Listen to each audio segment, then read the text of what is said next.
I'm Mark Oppenheimer, and this is Open from American Jewish University. This is a live webinar, and we invite you to put any questions you might have in the Q&A, and I'll get to as many of them as I can.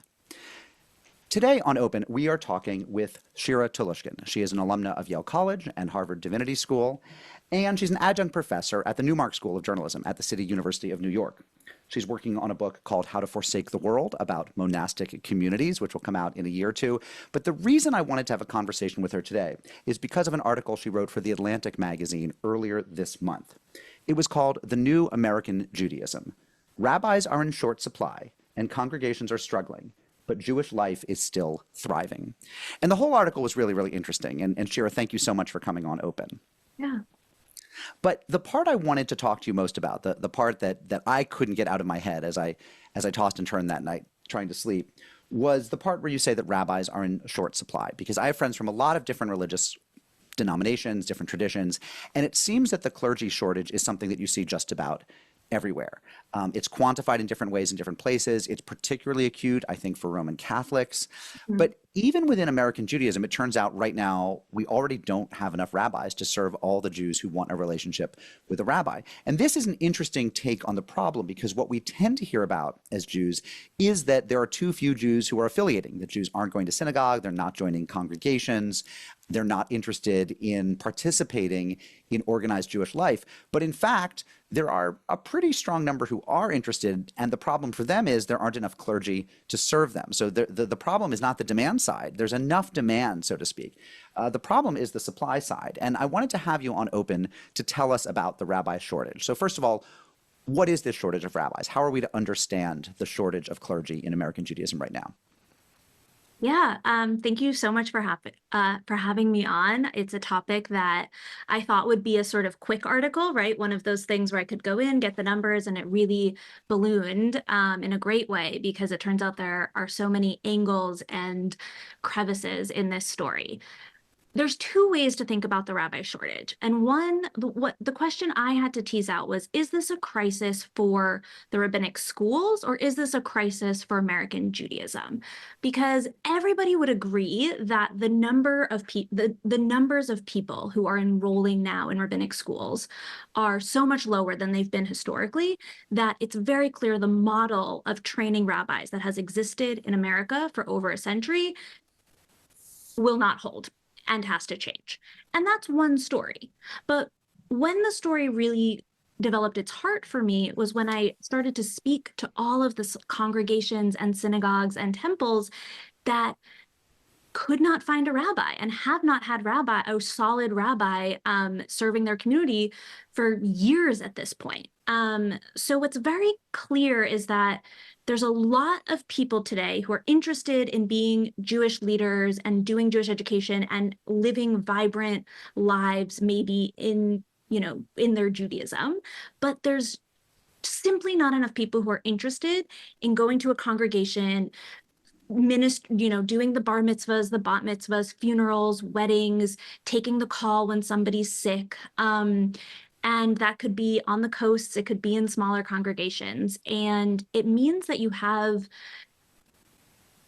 thousands and thousands of Jews who don't have really a great local option to go on Shabbat. They don't have somewhere to tell their kids to bring their grandchildren. And it's reflecting a lot of ways in which Jewish community has moved from the synagogue to social justice, to education, and to sort of other places. But as you say, I mean, it's a problem. Yes, Jewish life is moving. It's always on the move. There are other places that people are going to do vibrant Judaism. But people also want to affiliate with synagogues to some extent, and even people who don't want to go every weekend, they want a place to celebrate their kids' bar and bat mitzvah, their b'nai mitzvah, they want a place to get married. They often want a rabbi to perform funerals of their loved ones. And yes, you can do these things outside of congregational life, but traditionally the easiest way to access them is through denominational congregations, through these big buildings that are affiliated with Reform or Conservative or Orthodox or Reconstructionist movements. And even so, there aren't enough people to serve them in those buildings. And in a lot of religious communities, this is framed partly as a problem of compensation. There are Protestant denominations where I hear that ministers are asked to work full time for $40,000 or $50,000 in often in fairly expensive areas. I think you make the point in your article in The Atlantic that in Judaism, that's not really the heart of the problem, right? I mean, these jobs are often pretty well compensated. Totally. I think that's the piece that's interesting to me. If you say, why are fewer people going to a humanities PhD program? Okay, you know, you spend 7 years of your life, there's no job at the end of it. And if there is a job, it's paying you 40K in the middle of Nebraska. And, that's not at all surprising. What really surprised me is you have synagogues that are offering 150K, 200K, and often they always come with full benefits, depending where they're affiliated. There's a whole thing. They come with parsonage, which means you get a house. It's certainly a very viable career for somebody who is already, okay, you're going to be a consultant. You're not going to earn the same. But if you're already looking into academia or nonprofit work, the rabbinate allows you to do both scholarship and social justice and would pay you. So it didn't make sense to me why it was not appealing to people. So let's drill down on that shortage. There are a lot of theories out there. One theory is that there's a kind of loss of prestige. This is sometimes framed, and you make this point in your article, somewhat crudely as the feminization of the clergy, right? There are theorists out there who believe that whenever any guild becomes more and more female, even majority female, as I think the Reform Rabbinate is becoming, that it loses prestige and men cease to be attracted to the field. You don't think that's the full explanation here. You think there's a whole complex of reasons. So why is it that 75 years ago, the Reform and Conservative seminaries were graduating 2 and 3 times as many people every year into the rabbinate as they're graduating now? What are the causes? Yeah. Obviously, this would be so great if it was like, here's the 2 reasons, and this covers everything. Problem solved. Exactly. Let's go fix it. Or at least problem diagnosed, right? Right. And that's part of it is, what do we want the solution to be? I'm a big proponent of synagogues. So if we have a chance to talk about that, I think Jews and Jewish philanthropy has tended to undervalue the traditional synagogues. The loss of prestige from 75 years ago, I think one thing that's very easy to diagnose is that 75 years ago, most Jews were living in almost totality Jewish communities.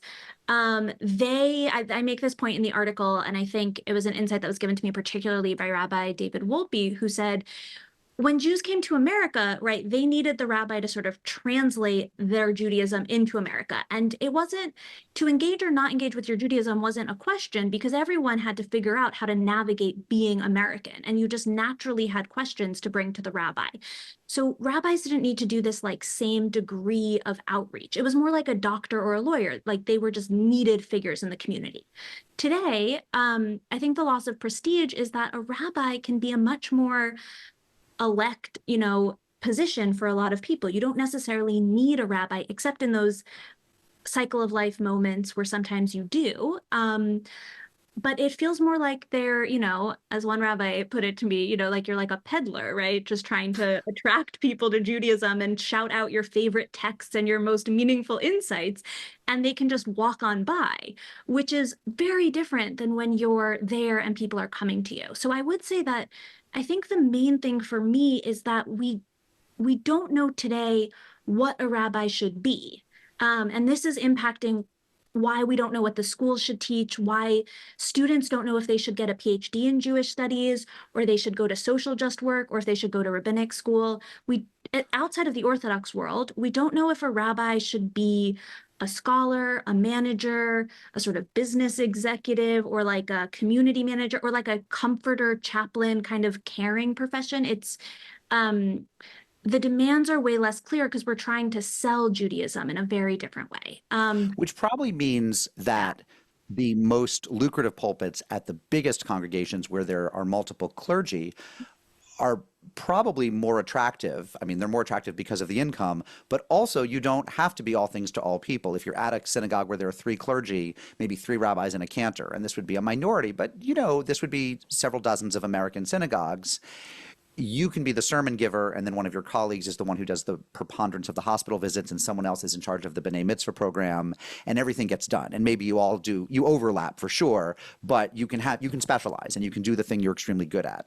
But I'm thinking about the rabbi at my congregation, who's a wonderful man and happens to be fairly good at all these things, but that's so unusual, right? That he is somebody who's good at giving sermons and is somebody who has a really nice pastoral touch, good emotional intelligence, and has a lot of scholarly learning. That's a pretty, I mean, I can't do all that. I'm not sure I can do any of it. It's a pretty high bar. And so people end up dissatisfied. If you have weaknesses, which you will if you're human, then then inevitably some percentage of your congregation, the percentage that values the areas where you're weak, is going to be dissatisfied with you no matter what you do.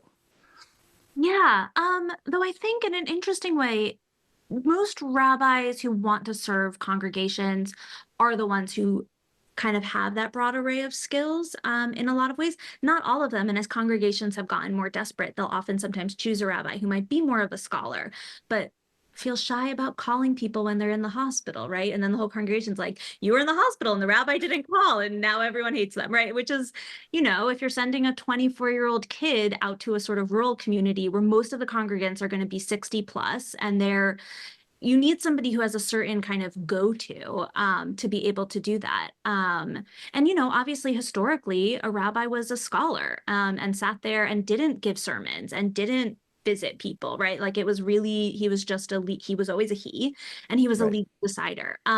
So I would say it's more that the demands of the rabbinate have totally changed in the past 75 years.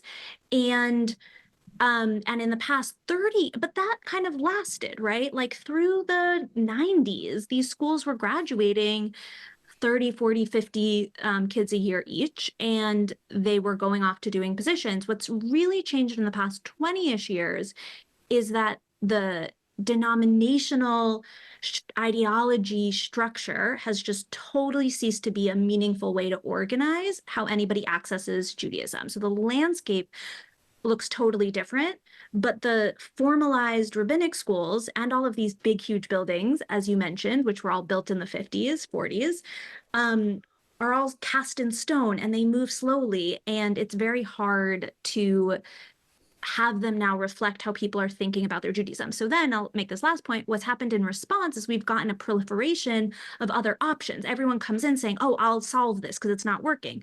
But now, instead of there being 3 places everyone could go to rabbinic school, there's 12. So it's not that more people are choosing to become rabbis, but there are 3 times as many places for them to go. So you're diffusing everybody. And so now all the schools have 12 kids instead of 30 kids, and students don't see like, here's the center place where everybody is. So it's just really in a transition time of what we need from our leaders, and therefore what training do they need to have. And we're kind of seeing all of these options popping up. I'm talking with journalist Shira Telushkin. She's the author of The New American Judaism, Rabbis Are in Short Supply, but Jewish Life is Still Thriving, an article from The Atlantic magazine earlier this month. A reminder to all of you, please put any questions you have in the Q&A. I will be going to them in about 20 minutes. Let's talk about the job of the rabbi. One of the really interesting things in Judaism is that actually you don't need to be ordained to do much. This is different, as you know, from, say, Roman Catholicism, where there are things that are meant to connect the congregant, the parishioner, to God, that only an ordained priest can do. And so, not just any lay person can give communion, right? Judaism is much closer to the Latter-day Saint tradition, formerly known as Mormonism, but they're asking to be called Latter-day Saints now, in that the laity really is not quite the priesthood, because in Judaism that's slightly different, but basically, the laity is the clergy. That is to say, certainly in non-Orthodox Judaism, this would be all adults, and in Orthodox Judaism, this would mostly be males, but all adult males can make a minyan, can lead prayer, can read Torah, can perform a wedding, can preside over bar mitzvah, can say the prayers that you say when you bury someone. I mean, is there anything that you need the specialized ordination of smicha, of the rabbinate, to do?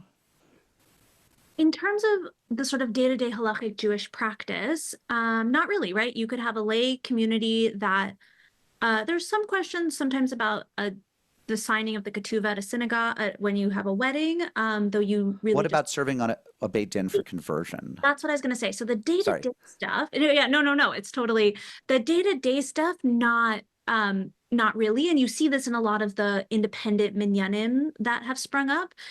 It's when it's questions like overseeing conversion, so a Beit Din, and then often when people need to navigate the logistics of religion. So you could have anyone do a funeral, but it's specialized, and you also usually it's the rabbi who knows like who to call and where to get a death certificate. Like there's a lot of that sort of knowledge of processes. But the Beit Din is sort of the biggest one, where you would need 3 rabbis, and then I suppose anywhere else where you would need to go to a Beit Din, which comes up both when someone's converting as an adult, but often if someone adopts children and is converting them.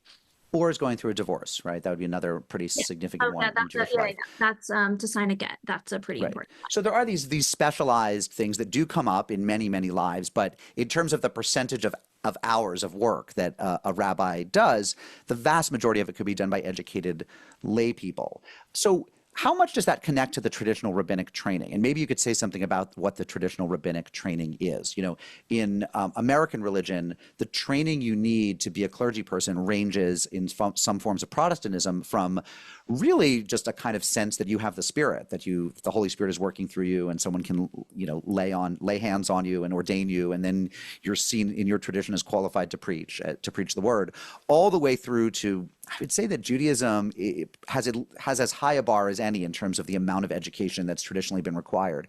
What was that education? When rabbinic school was 5 years or more, and the Ziegler School, where at American Jewish University, where I work, has compressed it a little bit to 4 years and cut the price, and has in many ways tried to modernize it. But even so, that's a lot of rigor, and it's required time in Israel, and it's a lot of text study, and it's a lot of languages. Can you say what that traditional 5-year education was? Yeah, and this is speaking outside of the Orthodox world, because the role of the rabbi in the Orthodox world is different and continues to be different, because there you do need a competent halachic authority to go to with questions about kosher and Shabbos and what to do when your non-Jewish relative is visiting on Shabbat.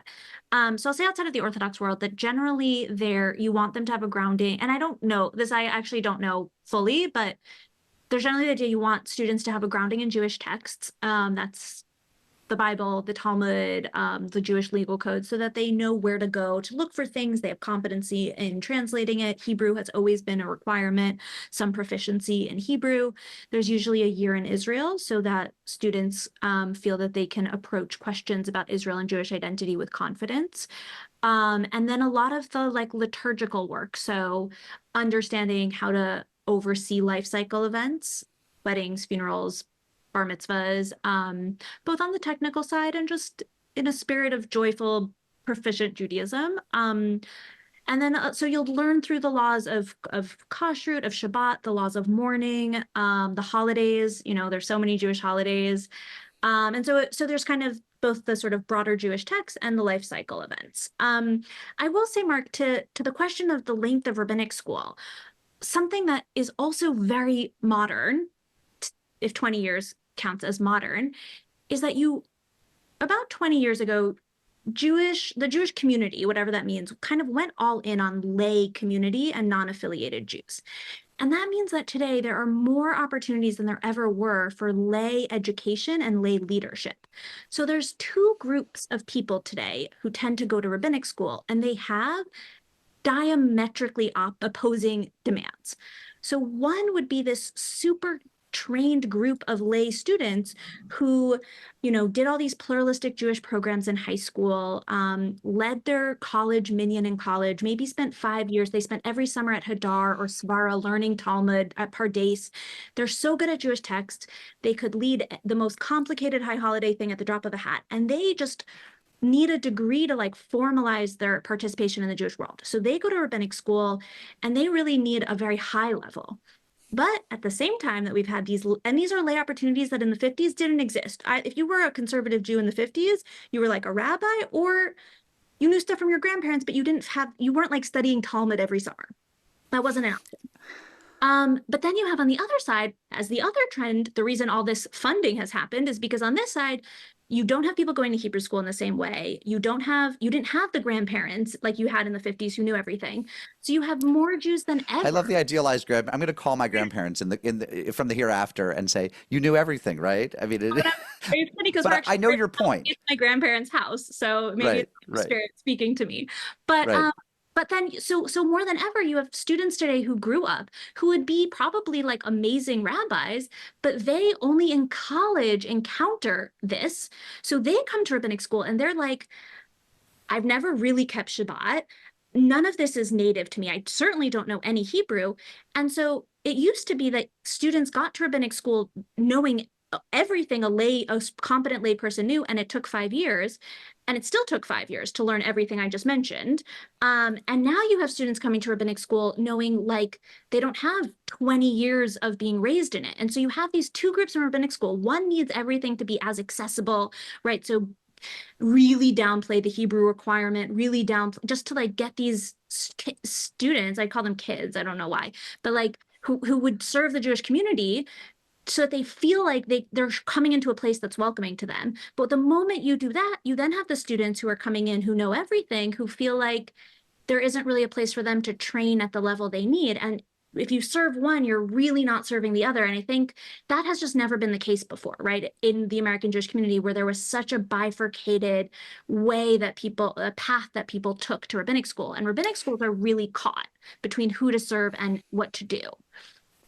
Can I throw in one other group? And this is something I've heard from rabbis Yeah. and seminary faculty, which is, and this group, by the way, could actually overlap with both of the ones you've talked about on the more learned end and the less learned end, which is another axis, another way you can look at this is to say that it used to be, perhaps in an idealized past, Yeah. that Jews were coming to rabbinic school because they wanted to serve other Jews, or they wanted to serve Amcha, they want to serve the Jewish people, they want, however you want to construe that. And increasingly, and again, this is me just repeating what I've heard from some seminary faculty, increasingly they're finding a cohort of students who come as part of their own spiritual journey, and they're in rabbinic school because they have already gone on the Buddhist retreats they wanted to go on. They've done some of the human potential work they've done, and this is the next thing they're going to try, perhaps in a very committed, serious way, to figure out who they are. But the idea that they're doing it because they're putting their lives in service to other Jews is foreign to them. Is that a fair way to look at it? Does that resonate at all? Yeah, it's interesting to hear you say it because I think in some ways not really, because there's so many other places to go learn about Judaism today.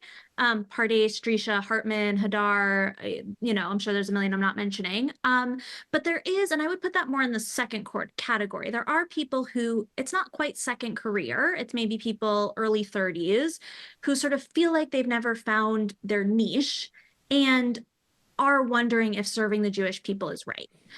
Which, I mean, I'll say, like, we've talked now about what's different about the rabbinic school experience and the Jews who are going to them. But part of what you're talking about in terms of serving Jews that we haven't touched on yet is how serving congregations has changed also, right? And why that is feeding its way back into the pipeline.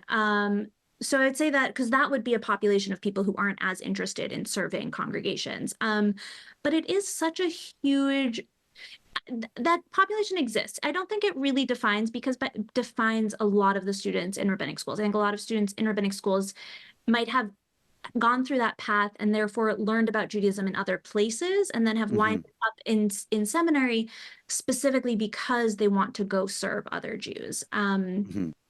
Right. And It's a big step to take if you're not interested in the service aspect of it. I would concede that sounds right. I want to pick up on something you just said about how this is an expensive option, and now they're going to go into all this debt, and they're going all in.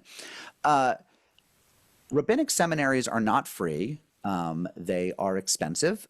Some have made great strides to be less expensive, but they are still places that, even if you're not going into extraordinary debt, if you're 30 or 40 and maybe already have a family or a mortgage and are suspending your earning potential for 4 or 5 years, it becomes quite onerous to go to rabbinic school. I'm always astonished that given the amount of wealth that exists within the Jewish community and the generosity that exists within it, that we haven't as a community found a way to make the major seminaries free. Although is that a non-Orthodox problem? Are the Orthodox seminaries free? Maybe you could say a little bit about the landscape of how rabbinic education is funded and how we could do better. Totally. I think this is a really this isn't a problem where if you throw money at it, it goes away. Obviously, the Ziegler School's tuition went down to $7,000 a year, which is incredible. And I don't think it's as much about being tuition free because a lot of the schools, and I'll give a broader perspective in a moment, but a lot of the schools will have scholarships or fellowships to like as tuition remissions. But you're still asking students who, at a higher level than ever, are graduating with student debt from undergrad to go move to New York City for 5 years or 6 years not earning any money. So unless you have family support, it's like you're not paying tuition, but like you have to pay rent, you have to eat, you like it's super expensive. Like you have to go into debt to do that. Because people will always say to me, "Oh no, like you have usually you get tuition remission." I'm like, "That's like it's 5 years and you're not." So but so I'll say like the bigger picture is Orthodox ordination has always been free. Often that came with lower salaries, right? And just different expectations. Yeshiva University, probably the largest grantor of smicha, of rabbinic ordination, still is free. And then, I mean, the numbers here are so small, they don't really play into the larger trends, but like Chovevei, a sort of more modern open Orthodox seminary, and then Maharat, which ordains women for as clergy for the Orthodox world, are also both tuition free, right? So anybody who's affiliated with the Orthodox world, you don't pay. And does that mean that there are deep-pocketed donors who are year by year underwriting that cost? Is it that the school, I mean, Chovevei doesn't have other income, but Yeshiva University, is it that the undergraduate tuition is funding the kollels where the rabbis train? Where's the money coming from? Good question. I never dug so far into that because I wasn't as focused on the Orthodox world. I think it's probably similar to the ways that colleges, PhD programs are sort of funded through however higher education funds things. I think for more ideologically committed, like specific places, there probably are funders. So I'm not positive how that funding structure has worked. Okay. But and the non-Orthodox rabbinic schools were free until the 60s. Is that right? Totally. They were totally tuition free. And then it was one of these there's an amazing article about this that I don't have on hand, but I think it was like 64 or something. And then it played into different funding that was cut to general higher education. In general, Vietnam actually really boosted numbers at rabbinic schools because it was one of the ways to be exempted from serving. So during the Vietnam War years, HUC at one point was graduating like 70 students a class, right? Now it's, much lower than it's, 20 or whatever. But that had its, so at that point they started charging. And the way that rabbinic school, so traditionally, students didn't really graduate, like, think about 20, 30 years ago, Jewish students did not graduate undergrad school with debt. And then often their parents were in a position to pay for them to go to rabbinic school. And they did. And also the rabbinic path was very different, right? You had a placement director who was in charge. If you went to, the conservative, to JTS, the Jewish Theological Seminary, which is the conservative movement's rabbinic school, you then had to serve a synagogue that was affiliated with the conservative movement's organization of synagogues. And the placement director sort of sent you where to go. It's has a contentious history because people feel if the placement director didn't like you, you really got screwed. I don't know a nicer way to say that. But and you all always went to go serve a synagogue. So the finances of it were less, they just didn't feel crazy to people. You were often It was a more predictable life. It was a more stable, predictable path. And I will say students were much more open often to going to serve in smaller communities because usually you were married, right? Or a much higher percentage of rabbis would have already been married by the time they were ordained. So you tell a young Jew today who's unmarried and is hopefully looking for a Jewish partner or somebody to share a Jewish life with them, which is its own new thing coming up as well, to go move to a tiny synagogue in the middle of nowhere, that's a harder prospect when you're looking for a partner.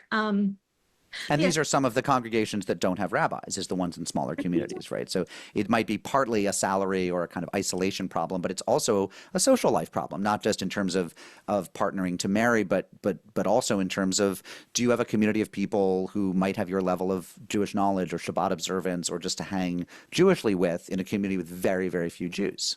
And this is where I really feel like we, um, as a Jewish community, need to step up, because I think there's a sense to say, hey, people who want to serve congregations will find a large synagogue today in LA, in New York, in Chicago, that's well financed and has a tons of rabbis on staff. Like, those are obviously, for a young rabbi looking for a mentor and prestige to reach people, that's an appealing position. And we as a Jewish community might say, well, why, like, there's so many more Jews here, why should we care about this 54 household congregation? But these congregations are lovely and they've existed for almost 100 years. And I think there should be a way that you could move almost anywhere in America and have access to good Jewish community. And we're really kind of abandoning them. So Hmm. the movements will tell you, oh, we're finding rabbinic solutions to their problems. But what that often will mean is you bring a rabbi out of retirement for like 1 year.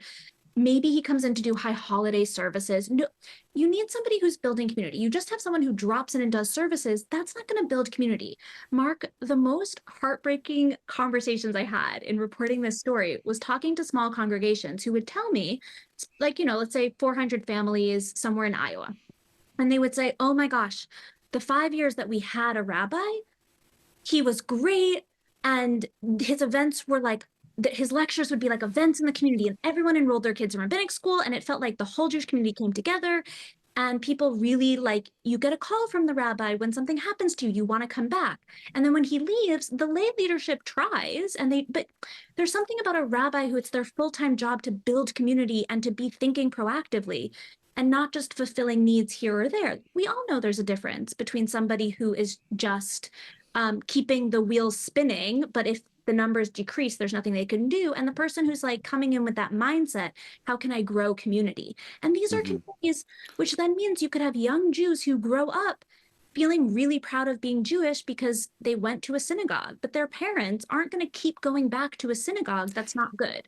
And So in my own experience, and maybe you had this experience also in college, some of the most Jewishly passionate people I met in college had come from small Jewish communities in the middle of nowhere where they'd had a really scrappy, tough little shul with a rabbi that was surviving with 100-member families or fewer or maybe a little bit more. But they were so passionate about it. And they then went off to, school, college in a bigger town, and maybe they now live in a bigger city. But they were very nurtured by that experience in a small town. And had they only had summer camp and not something also going on during the year, I think they wouldn't have been the same Jews that they were. And they give so much to the Jewish community of people who, again, that take it or leave it, are surrounded by a glut of options. And I'll just say Hmm. this, when we think about Jewish funding, it seems to me it makes sense, but it's sort of now short-sighted that when you go all in on recruitment and reaching out to the non-affiliated, what are you recruiting people to if you then aren't funding your rabbis and Jewish leaders, the people who are safe and already in, right? And you don't need, because if they're not giving amazing Torah and community, and they're not, and like the most passionate kids don't feel like they can financially make it work to go to rabbinic school, you're kind of hollowing us out from the inside, which is why I think Hmm. offering stipends at rabbinic schools, in talking to like tons of students who were considering rabbinic schools, I was shocked by how much giving these kids like 35K a year would just make such a huge, it doesn't solve the denominations need to You merge, mean blah, blah, but in you addition mean to, yeah, yeah, tuition remission plus a yeah, yeah, meaningful exactly. stipend, so that they're not starving, going into debt, so that they can still go to a movie during those 4 or 5 years from time to time. Again, the best kids, I know that sounds like horribly elitist, but the students who we probably want to be rabbis are students who are who have options when they graduate, right? Like, you don't just want people like, and so for them, it's, if you have a ton of debt, if you're not being supported by your parents, it makes it feel possible at that age in a way Hmm. that it isn't otherwise. And yeah, it does.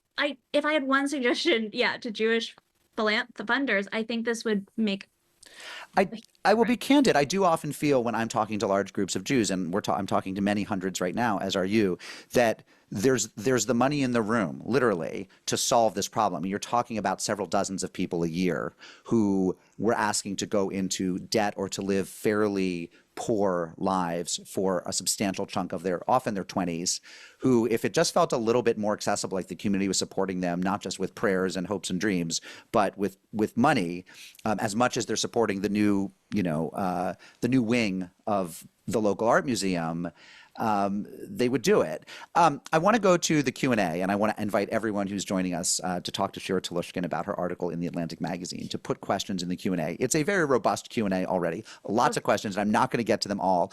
I want to start with one from Irene, who asked a question that a rabbi sent me earlier today. This was a rabbi who's been working in the rabbinate 10 or 15 years. And is outside of traditional congregational life right now, is doing other very Jewishly oriented work.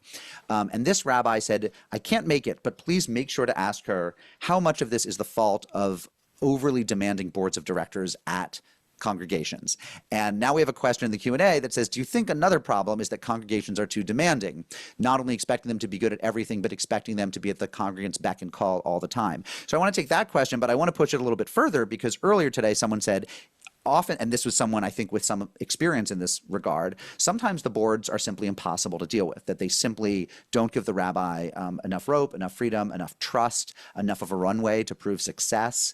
I've heard this a lot over my years doing journalism in Jewish communities.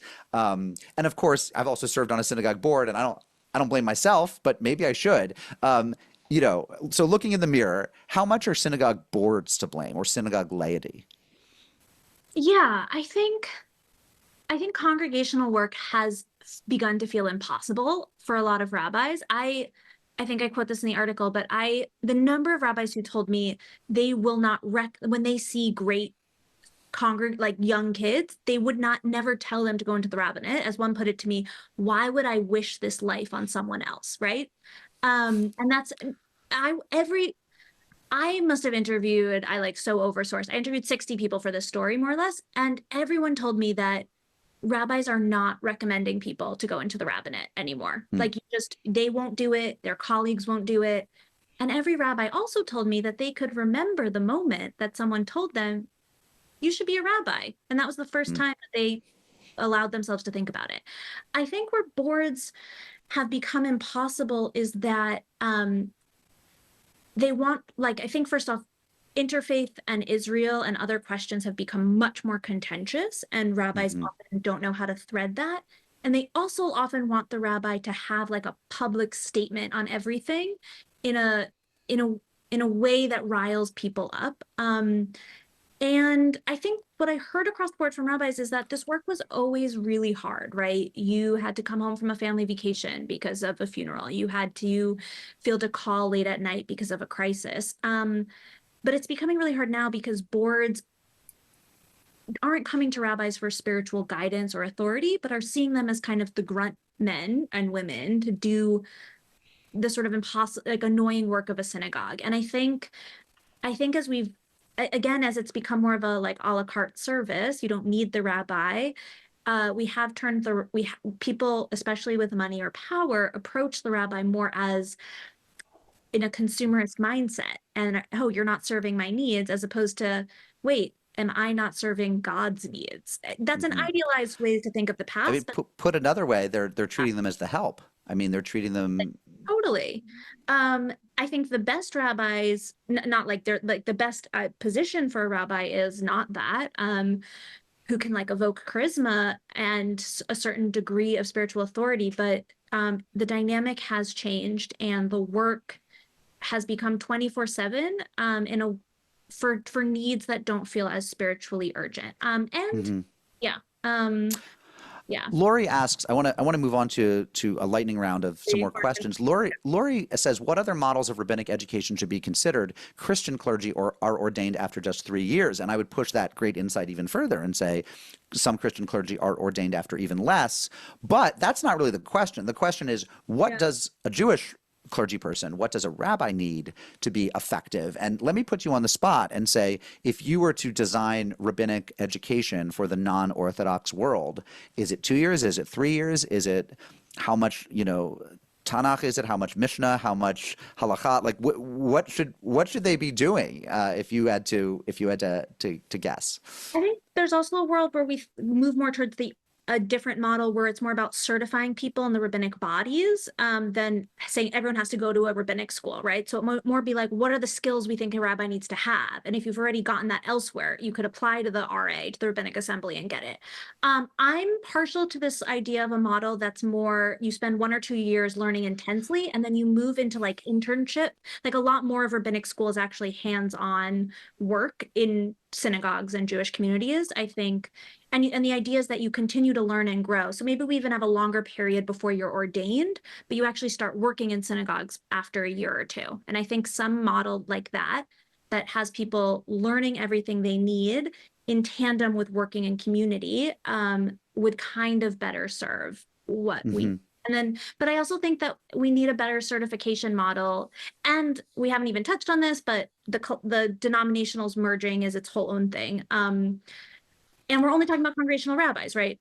Which is different than everybody who's going into all, there's so many more ways to serve as a rabbi today. But I would say in response to that question, that a model that that sort of focuses on the learning for a year or two, and then continues to have people learn the skills while starting them off in congregation. So you might be ordained 5 years later, but you've already been working for 3.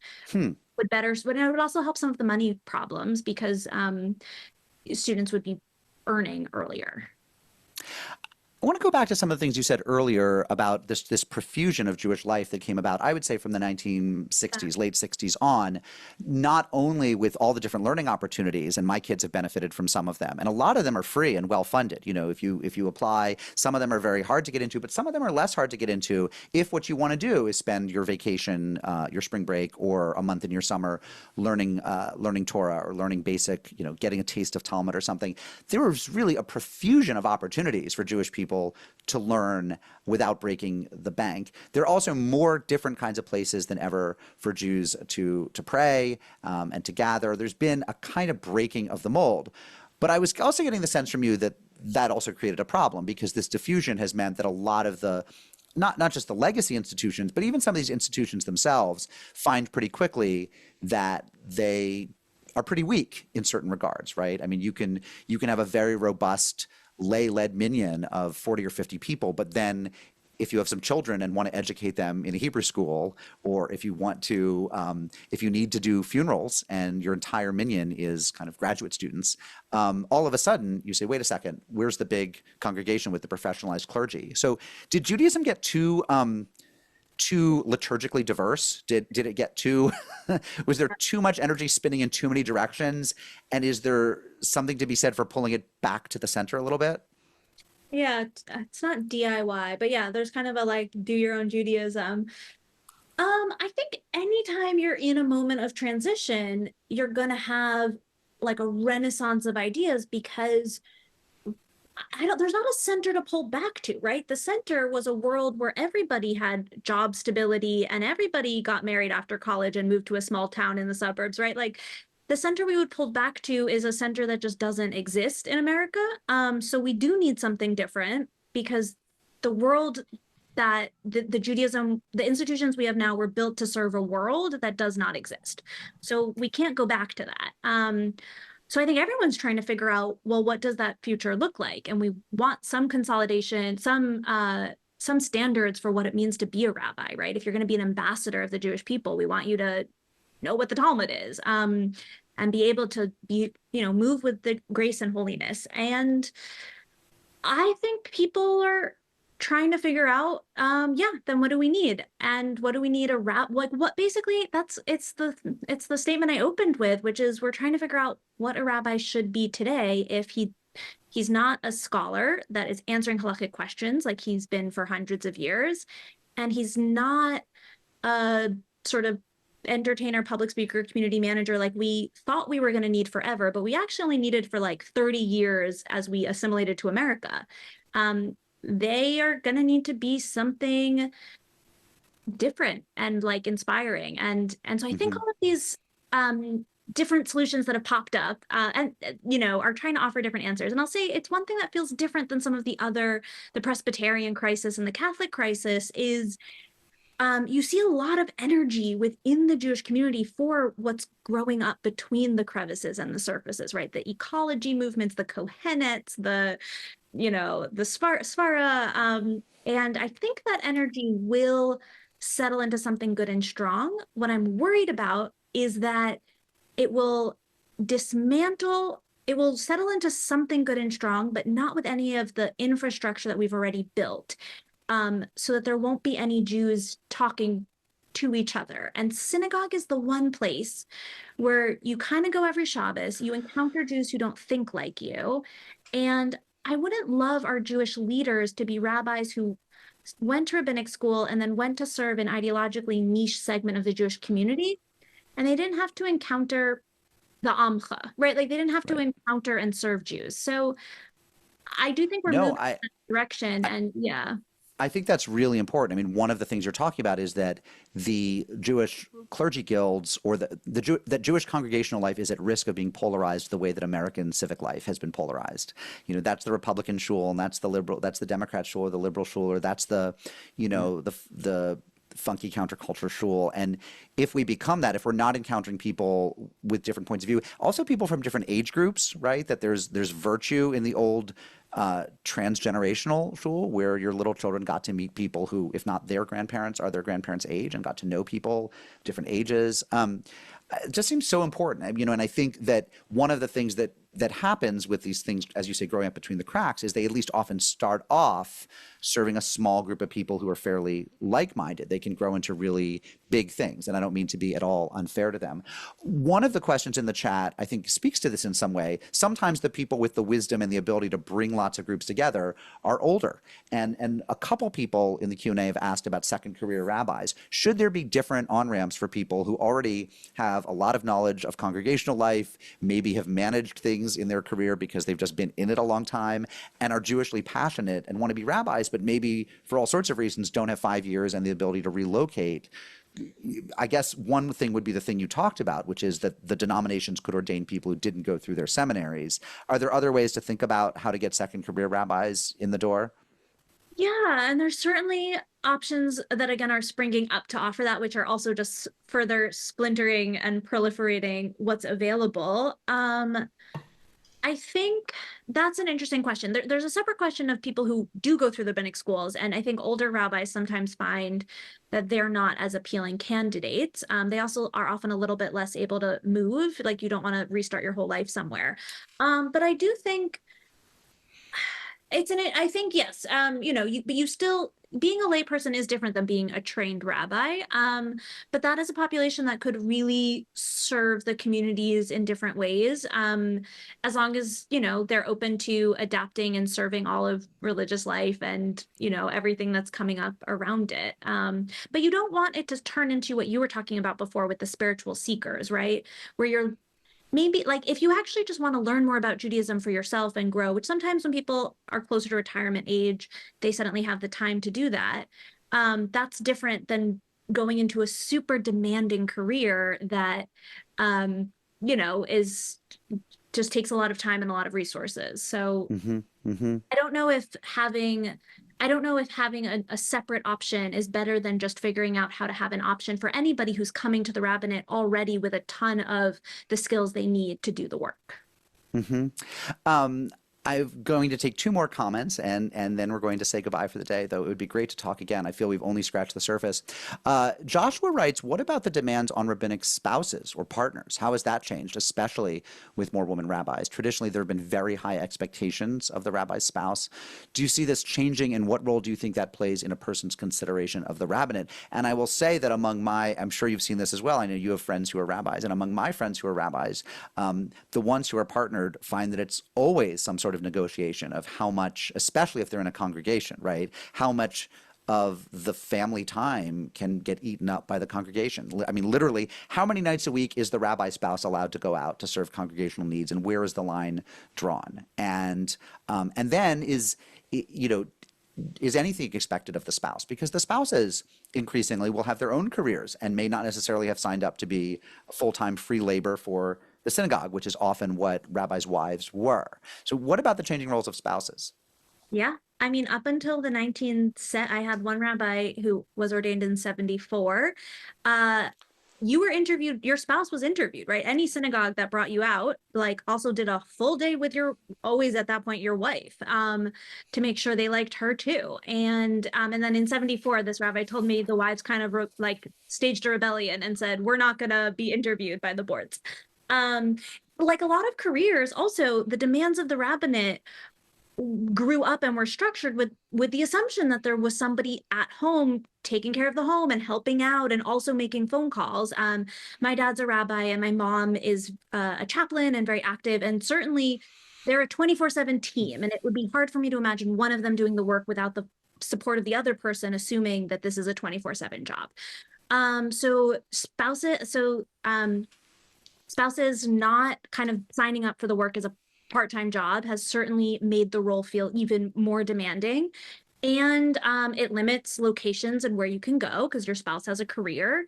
And I think has just brought up new questions also of people wanting any semblance of work-life balance. It's another reason I think even within people being ordained, so many higher numbers are now looking outside of congregational work because you can be an educator, you can work as in a social justice nonprofit, you can be a hospital chaplain, you can do meaningful, amazing work in that ends at 5 p.m. As a rabbi. And I think that's becoming appealing to people, especially, yeah, as your wife. It's not assumed that you're a man who has a wife who is doing this as a part-time job too. I have some final thoughts, but I first want to give you a chance to give your final thoughts. Thank you so much for being with us. If you could be prescriptive for a moment and say what should happen. I know that because I think it's a fair question to ask you because I know you and I know that you're not only a journalist who has done some exceptional and I think a very objective and fair reporting on this, but you do also have a personal stake as somebody who yourself is interested in Jewish continuity. I know that you bring that with you in useful ways into your own reporting and into your conversations with people in other faiths. And you do so much work. You've done some of the best reporting I've seen on Latter-day Saints, for example, and people should go find your work on that. And I assume your forthcoming book on monastic life is principally not about Jews because we don't do a lot of monasticism, right? There is a Jewish chapter, but I'll leave that as a surprise because I know we're leave that surprise, right, for when the book comes out next year from Harper. But I do want to ask you, if you, because I'm sure you've thought prescriptively as you've moved along, should these rabbinic schools be merging and find power in fewer numbers? I know that you think there should be more money to support people in rabbinic seminary. We haven't really talked about how you might change the curricula, but if you could play God, as it were, for a moment in talking about what the denominations could do to lessen the shortage of rabbis. Give us 3 or 4 things. Yeah, I'm not as interested in changing curricula. I think there's just a lot a rabbi needs to know, and I think the schools are doing a lot. I definitely think the schools could merge resources into a sort of federation. I think anybody you talk to off the record in the movements, except a few diehards, will tell you that the denominations are moving in that direction of there's no ideological distinctions in the same way. For non-Orthodox denominations. Non-Orthodox, right? People, you can have very traditional rabbis in the Reform movement. You can have rabbis in the conservative movement who are totally open to interfaith marriages. And that was a solution that emerged for a specific time. So I think the merging of the schools into some sort of federation so that students can go among them, offering students a stipend, game changer. I can't tell you the number of impressive students in their mid to late 20s, especially who that would impact. And then I'm very open to the idea that that would come with requiring them to serve a congregation for maybe 2 years, because I do feel strongly like we're moving a lot of our prestige and enthusiasm in funding to these like avant-garde options that are great, but they're not going to replace just having congregations across the country being the strong beating heart of Jewish life. And I think we want rabbis who have to encounter Jewish people. You're not going to grow in your Ahavat Yisrael and your love of Jews. I mean, I don't know, a certain congregation might grow your dislike of Jews, but it puts you in the community. So I would say denominational schools get into some sort of federation where students can move between them, go between them, share resources in a different way. And I say this because we have 2 minutes. The history of the denominations is so moving and inspiring, and the ideological differences are so real. And they should be taught as options to everybody. And then give students a stipend that also raises prestige. It gives students more community because they're not isolated in different campuses and more of their cohorts are joining. But maybe that stipend could come with a requirement that they serve a Jewish community. And maybe the salaries then could be sort of standardized across those 2 years, kind of like a Teach for America for rabbis. That I think, I don't know. I think I'm like, honestly, I think that could I'm be. in. I'm So in. Shira Telushkin, thank you so much. I'm naming it as you hatch this idea. I'm thinking, is it the Rabbinic Service Corps? Is it Rabbis for America? What is it? Will it eventually end up with some Hebrew name that nobody knows how to translate because we tend to give all of our best ideas Hebrew names that most Americans don't understand? But I'm liking Rabbinic Service Corps for the moment. But the credits to you. It's a great idea. It's a great article, and I want to thank you for joining Open today. I want to, as I bid farewell to you, I want to also say thank you to the many hundreds of you who joined us today for this webinar. I want to thank you for being with us on Open today. We are going to edit this and post it for free so that anyone can benefit from Shira Telushkin's wisdom and her excellent journalism. In order to make it free, I am going to ask if anyone is inclined to donate even a little to go to open.aju.edu/donate. We'll put that in the chat. It's open.aju.edu/donate. And if everyone on this call donated a little bit, then we could do the next one for free as well. I got ahead of myself. I actually wanted to say that in the chat, in the Q&A, someone said, maybe we need a Ruth Gottesman. And I know a lot of you probably saw the article in the Times yesterday about the Jewish philanthropist Ruth Gottesman, whose family has given so much to Jewish causes, giving $1 billion to Albert Einstein College of Medicine to make tuition free for people training to be doctors in a medical school located in, I think, the poorest census tract in the country, or the poorest county in the country. It was her insistence not only that it all go to defray tuition and make tuition free, but that the college not be renamed for her. She said Einstein's a good enough name for the college. So I'm not renaming anything, but I am hoping that everyone will buy Shira's book and also allow us to continue doing this work. Again, Shira Telushkin, thank you for joining us on Open. great. Thank you, Mark. Thank you, everybody, for being here. Goodbye, everyone.